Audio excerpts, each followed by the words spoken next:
আপনি মনে করেন মাতিন সাহেব সম্পাদক, মুফতি সাহেব চালায়, আমরা কটা ঘুরে বেড়াই, এর এমন কি?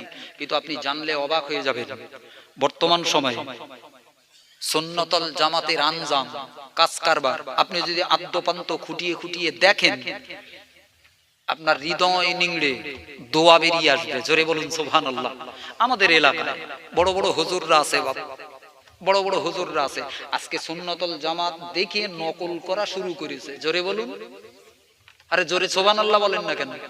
এই বোরলিন কত বছর চলে বলেন দিন? এই যে মুকি মাকা, মা বোনিরা মাকে না, আমরাও মাকে শীতকালে বোরলিন। কি বলেন? এই বোরলিনকে দেখে বড় পেলাস বেরিয়েছে, আরো সব কি কম নেই, বড় নামটা রেখেছে, বাকি সব অন্য আছে না? কথা বলেন না কেন? আজকে আপনার ভাবার দরকার, সুন্নতুল জামাত সংগঠনের কাজগুলোকে দেখে আজকে অনেকেই বাংলার অনেক হুজুররা, পিজ্জাদারা, মাওলানারা নকল করতে শুরু করেছে। যা করুক, কোনো হিংসা নেই, কোনো হিংসা নেই, দিনের কাজ হোক, বাংলায় উন্নতি আসুক। জোরে বলুন। দাদা হুজুর কেবলার সিলসিলা, আল্লামা হুজুর কেবলার রক্ত পানি করা এ সমাজ দিন দিন কি হয়ে যাচ্ছে, বা ভণ্ডামিতে চেয়ে যাচ্ছে। আমরা এই ভণ্ডামির বিরুদ্ধে প্রতিবাদ করি।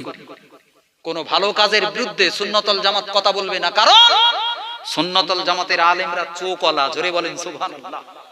আমরা প্রতিবাদ করি কোরআন হাদিসের বিরুদ্ধে যেগুলো, সেগুলো ভালো কাজগুলো বুকে টেনে নেই, কারণ ওগুলো বুকে টানে টেনে না নিলে আল্লাহ অসন্তুষ্ট হয়। করুন, কাজ করুন।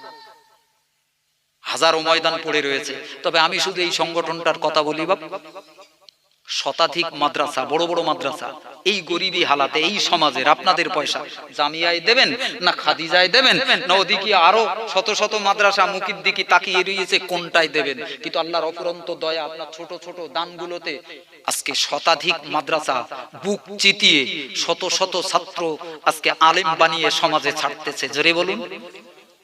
আমি বাড়িতে বসেছিলাম, বাপি ওয়াজ নসিহত করতাম, আর ওইরকম ঘুমোতো। মুফতি সাহেব জোর করে টেনে এনে ওই সেই ওই সাতচুরোর কাছে পাতিলা চন্দ্র হানাফিয়া মাদ্রাসা, ইমামে আজম আবু হানিফার স্মৃতিতে। জোরে বলুন। আমরা কোন ইমামের অনুসারী? এই আজকে যারা বলতেছে সুন্নতুল জামাত, এরা দিন দিন অন্য মতের হয়ে যাচ্ছে। কাদের মত হচ্ছে? শাফি মতের হয়ে যাচ্ছে। ওই যে কেরালা মডেল, কেরালা থেকে এনেছে ওরা একটু সাবি মজাবের, ওই নে চ্যাঙের মতো ব্যাঙের মতো লাপাচ্ছে। এরা সব উল্টো হয়ে গেছে, এরা সব এদের মজাব পাল্টেলেছে। এদের মুখের একটা জোড়ালো থাপ্পড় ওই হানাফিয়া মাদ্রাসা ইমামে আজম আবু হানিফা স্মৃতিতে সুন্নতুল জামাত পরিচালিত। জোরে বলুন, আরো জোরে বলেন সুবহানাল্লাহ। ইমামে আজমের স্মৃতিতে 100র মতো ছাত্র এই মাদ্রাসায় ধরে লেগে আমার দেশে মাথায় বসিয়ে বাপ চালাতো মুফতি রজব আলী সাহেব। তিনটে প্রতিষ্ঠান, সত্যিই পারে তার আবার চাকরি রয়েছে, একা কত দিকে দেখবে। তো আমাকে বসিয়ে দিলে বাপ, এখন এই মাদ্রাসায় এনে বসিয়ে দে। আমি তো ছিলুম বসে ওয়াজ করতুম, বাজার করতুম, খেতুম। বাপ সকাল হলি বলতে 1 বস্তা আলুর দরকার। কি সর্বনাশ বাপ, মাথা পাগল করে দিচ্ছে।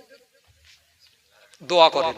আর আপনাদেরকে অনুরোধ জানাচ্ছি বাপ, ওই মাদ্রাসার ইসালে সব 16 এবং 17 মাঘ, আগামী মাঘ মাসে 16 এবং 17। আরে সব নাঙ্গল, সব নাংলা লোক মাদ্রাসা লেছে, আনাংলা শুধু আমি।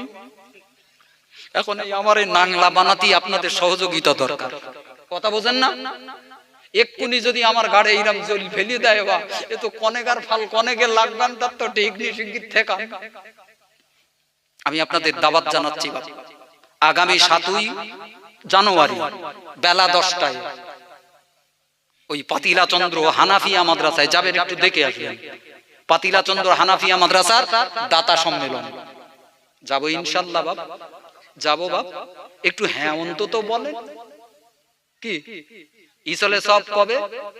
16 এবং 17 মাঘ। আমি আপনাদের দাওয়াত জানাচ্ছি বাপ। আর আমার জন্য দোয়া করবেন, আল্লাহ যেন যোগ্য বানিয়ে নেয়, নাংলা বানায়। কি বানায় বলেন? কি বানায়? নাংলা বানায়। আমি আপনাদের কাছ থেকে বিদায় নিচ্ছি। মুফতি রজব আলী সাহেব আছেন, তিনি ওয়াজ করবেন। যারা আশেপাশে রয়েছেন বাপ মজলিসে এসে বসেন। মুহাব্বতে দরুদ শরীফ। আল্লাহুম্মা আসসালাম।